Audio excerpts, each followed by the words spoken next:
2NE1 just had their welcome back concerts after a decade at their 10th anniversary, and they proved once again how legendary they are. The tour sold out super fast with over 80 plus K-pop idols attending the concert. We got so many viral moments from the shows, including those G-Dragon and Dara dating rumors being reignited. We even had viral video messages from other singers and groups congratulating 2NE1 on their return, like IU, New Jeans, IVE, Twice, Baby Monster, aespa, Stray Kids, Boy Next Door, and Treasure, all showing major admiration for the group. Once again, 2NE1 proves to be the idol of idols. This documentary will take you on the journey of the iconic and legendary girl group 2NE1 and their tragic disbandment, leading up to their potential comeback after almost 10 years. A lot of new K-pop fans and casual listeners think 2NE1 is YG Entertainment's first girl group. But that's not true at all. They're actually the third YG girl group, but the first one that became so big and a commercial success for YG. I genuinely think it wouldn't be wrong to say that 2NE1 paved the way for future YG girl group generations. I know many fans don't like it when, at the debut of Blackpink, they were called a copy of 2NE1, just like now we see Baby Monster, facing the same criticism as they're being called a copy of Blackpink. But the reality is, 2NE1 was the first big success for YG Entertainment, giving them a sort of roadmap for girl groups. YG has tried to replicate their success with future groups, which is why we see so many similarities in YG girl groups. That's why 2NE1 is so legendary, and they're often called the idol of idols. YG Entertainment wanted to do something different with 2NE1 in 2009. The K-pop industry saw the birth of a group that would break all the rules. They wasn't just another girl group. They were different, edgy, fierce, unapologetically bold. While the K-pop world was used to the cutesy image of girl groups, they shattered stereotypes and showed a new side of femininity. One that was tough, confident, and rebellious. If you're wondering about the name of the group, the name 2NE1 carries a dual meaning, just like their concept. It was originally intended to be 21, symbolizing youth and the 21st century, but was changed to 2NE1 when YG found out another artist was already using 21. 2NE1 is pronounced similarly to anyone in English, emphasizing the group's appeal to everyone, regardless of background. The name is a combo of two ideas: the new evolution, ni, of music and the youthfulness or freshness of the 21st century 21. This reflects 2NE1's concept of constantly pushing boundaries and being innovative in their music and performances. Having dual meaning names for girl groups has become a YG thing, just like we have dual meanings for Blackpink and Baby Monster as well. In May 2008, reports started popping up in South Korean media about the potential lineup of YG Entertainment's upcoming girl group, and fans began calling them the female Big Bang. So here's the tea. Before their official debut, Big Bang and 2NE1 created a song together called Lollipop. This song was used for LG Scion phone promotions and kind of served as an unofficial debut for 2NE1. Even though it wasn't their official debut single, it charted at #1 on various offline and online charts in South Korea, even without any promotional appearances. Surprisingly, the song went on to sell over 3 million digital downloads and became a commercial success in South Korea, topping the digital charts. This just fueled the hype for YG's upcoming girl group even more. By October 18th, 2008, netizens figured out who the female Big Bang was: Park Bom, Lee Sharon, Gong Minji, and Sandara Park. Yang Hyun-suk, the founder of YG, stated, "The final decision is that they will debut next February after sorting out the various preparations for their debut. This new female group will consist of at least 4 members, if not 5, though we have not come to a final decision on that yet. But we are confident that they will be a strong group which will display a different type of charisma for fans." Their debut was announced for April 2009, but got pushed back to May 2009 classic YG delays. Am I right? On April 29th, 2009, Yang Hyun-suk announced on YG Entertainment's official website that 2NE1's debut digital single was titled Fire. Every day, one member and song teaser was revealed.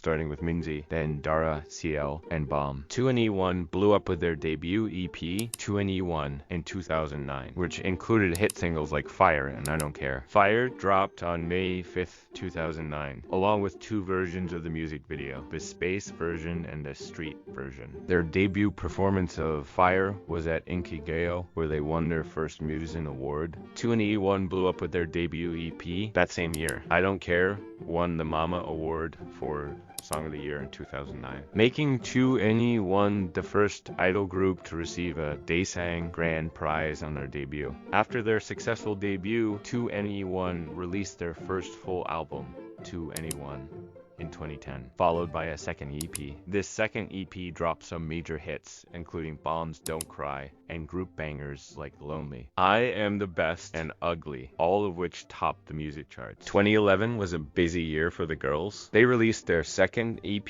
made their official Japanese debut, and kicked off the Nolza Tour. The Nolza Tour was 2NE1's first concert tour in South Korea and supported their second EP, also called Nolza. The term Nolza means let's play in Korean, which totally reflects 2NE1's energetic and fun vibe. Although it was primarily a South Korean tour, they held a series of concerts in Japan.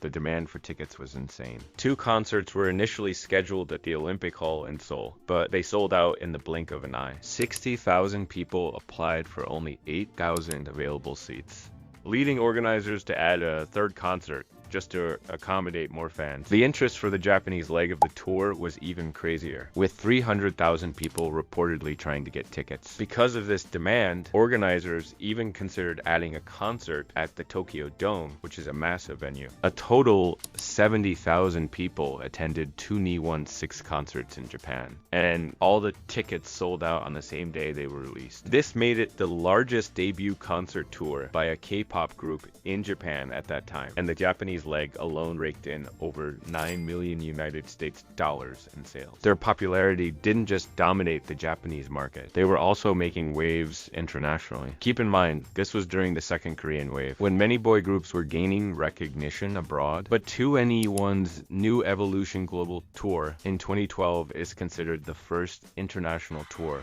by a K-pop girl group. They hit up 11 cities in 7 countries across Asia and North America, marking a significant moment in K-pop history as one of the first girl groups to expand their presence globally through a large-scale tour. Their concert at the Prudential Center in New Jersey even got named the second best concert of the year by the New York Times, which was a massive milestone for YG Entertainment. You might be wondering why 2NE1 stood out so much globally. What's so special about them? Let me break it down.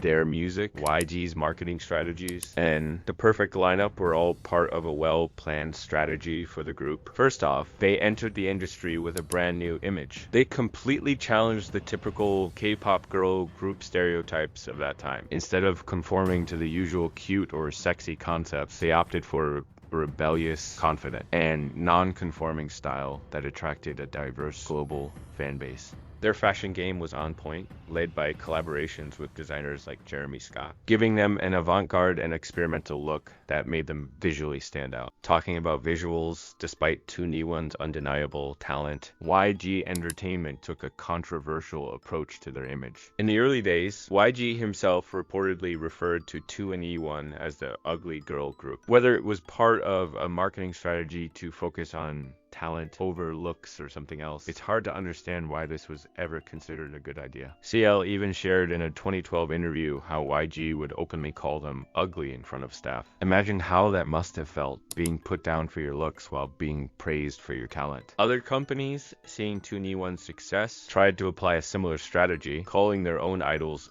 ugly, as if that would somehow work in their favor. But thankfully, fans weren't buying it, because let's be real, those idols were anything but ugly. It was even worse when YG famously said that. Blackpink was meant to be a prettier version of 2NE1. It's heartbreaking to think that despite all of 2NE1's accomplishments, the conversation still veered toward their appearance. Bom, in particular, has faced a lot of cruel comments about her looks over the years. And for what? In 2024, we're still seeing these unnecessary, shallow judgments about her looks, and it needs to stop.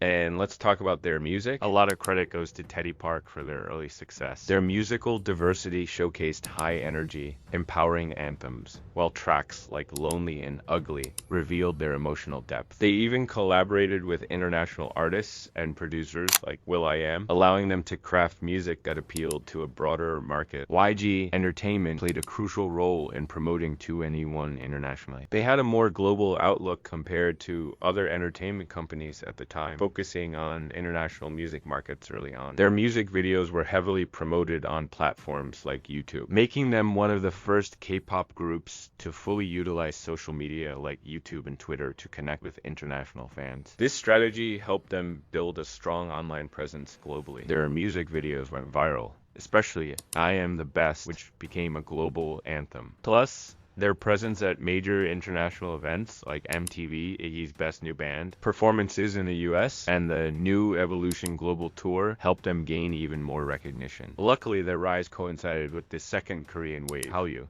when K-pop and Korean culture were becoming more recognized and popular worldwide. They were right at the forefront of this movement, tapping into Western trends while still representing K-pop, making them both accessible and distinct. Then, of course, there's the perfect lineup. Each member brought something unique to the table. CL was the charismatic leader with fierce rapping skills and a commanding stage presence. Dara had a quirky, fun personality and a strong fan base from her previous popularity in the Philippines. Bom brought emotional depth with her powerful vocals. Minzy, the youngest member, showcased top-notch dancing and singing abilities. These distinct traits made the group relatable to all kinds of fans. The following years were just as impressive, with 2013 being a great year and followed by their big commercial success with the album Crush in 2014. But everything started to fall apart when Bom's drug scandal hit the media in 2014. It was revealed that Park Bom had been involved in a drug-related incident back in 2010. News broke that she allegedly tried to smuggle 82 capsules of amphetamines from the US, where she used to live, into South Korea through International Postal Service. The good news? There was no legal prosecution because it was claimed she was unaware that the substance was illegal in Korea and that she was using it strictly for medical purposes. However, that didn't stop the media from going wild. She faced serious scrutiny and public criticism, leading to accusations of drug abuse that tarnished her reputation and, by extension, the group's image. Even after she clarified that the medication was prescribed to her and insisted she wasn't abusing drugs, the controversy still hit hard. It led to a period of hiatus for both her and the group. Fast forward to 2018, when Bom addressed the issue again after an episode of PD Note, a controversial Korean investigative journalism show, aired about the incident. She said, "I wouldn't feel that it's so unfair to be in this situation, only if I've done drugs even once. I've really never done drugs. I did get investigated, but free of charge." She also shared that she watched the episode with her parents, who had become numb to the word drugs. Bom reflected on how hard it was for her to see them like that, saying, "When the reports first broke out,